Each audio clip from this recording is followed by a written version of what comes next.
অসাধারণ ঝর্ণাটি দেখে কি মনে হচ্ছে যে আমি কোথায় এসেছি? আপনারা নিশ্চয়ই এই ঝর্ণাটি অনেকেই দেখেছেন, ভিডিওতে দেখেছেন বা অনেকে এখানে এসেছেন। এটা হচ্ছে সিঙ্গাপুরের চাঙ্গি এয়ারপোর্টের এক অসাধারণ দর্শনীয় স্থান, কৃত্রিম ঝর্ণা।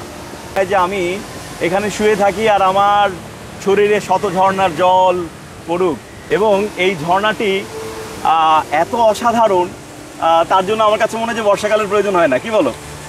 পাশেই দেখতে পাচ্ছেন এখানে মেট্রোর ব্যবস্থা আছে। এই ফ্রি মেট্রোতে চড়ে কিন্তু আপনি পুরো এয়ারপোর্টটা ঘুরে দেখতে পারবেন, কারণ ওই পাশটায় কিন্তু হেঁটে হেঁটে যাওয়া যায় না, ওখানে আসলে ওই মেট্রো ইউজ করতে হয়। ও অসাধারণ! আর্টিফিশিয়াল জিনিস যে এত সুন্দর হতে পারে। আমরা দেখি যে বাংলাদেশে আর্টিফিশিয়াল জিনিস মানেই কেমন একটা কার্টুন টাইপের একটা ভাব, ন্যাচারাল বিষয়গুলো নাই, তাই না? ট্রান্সপারেন্ট ব্যাপারগুলো নাই। কিন্তু আসলে শৈল্পিক যে ব্যাপারটা, সৃজনশীলতা থাকলে কত সুন্দরভাবে এই ছোট্ট একটা দেশকে সাজানো যায়।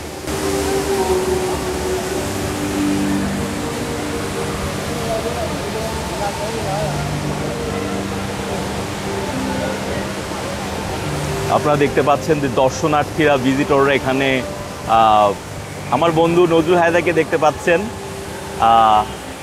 যার সঙ্গেই আসা মূলত আমাদের যে স্বপ্ন, সেই স্বপ্নের মূল কারিগর। আর দেখুন বন্ধুরা, কি সুন্দর, কি স্নিগ্ধ, কি সবুজ, কি ভালো আমার লাগলো এই চাঙ্গি এয়ারপোর্টে এসে। কেমন করে বলি, এখানে একটা পাইপ দেখছেন, এই পাইপটাকে দেখলে মনে হবে কিন্তু সাপ। এটা কিন্তু সাপের আদলেই বানানো। হুট করে মানুষ মনে করতে পারে এটা সাপ, কিন্তু এটা কিন্তু প্লাস্টিক।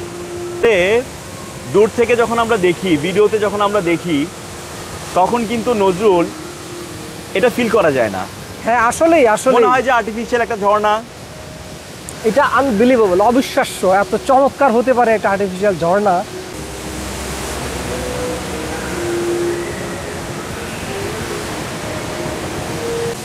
চমৎকার একটা অনুভূতি। আমার কাছে মনে হয় যে আজকের দিনটা খুব স্মরণীয় হয়ে থাকবে। ভীষণ ভালো লাগছে। আর আমি এই মুহূর্তে যখন ভিডিও করছি, একজন ভিজিটর কিন্তু মাথা নিচু করে গেছে আমার পাশ দিয়ে, যাতে আমার ভিডিওর কোনো হ্যাম্পার না হয়। এই যে মানুষের বিনয়, আর অনেক মানুষ এসে, বিশ্বের বিভিন্ন প্রান্ত থেকে মানুষ এসে এখানে একত্রিত হয়েছে, এটা আসলে চমৎকার একটা বিষয়। তো বন্ধুরা, আমার কাছে মনে হয় যে সিঙ্গাপুরে আসলে অবশ্যই জুয়েল এই চমৎকার ঝর্ণাটা মিস করা উচিত নয়। আরও চমৎকার সব দর্শনীয় স্থান দেখাবো, আমাদের সঙ্গেই থাকুন।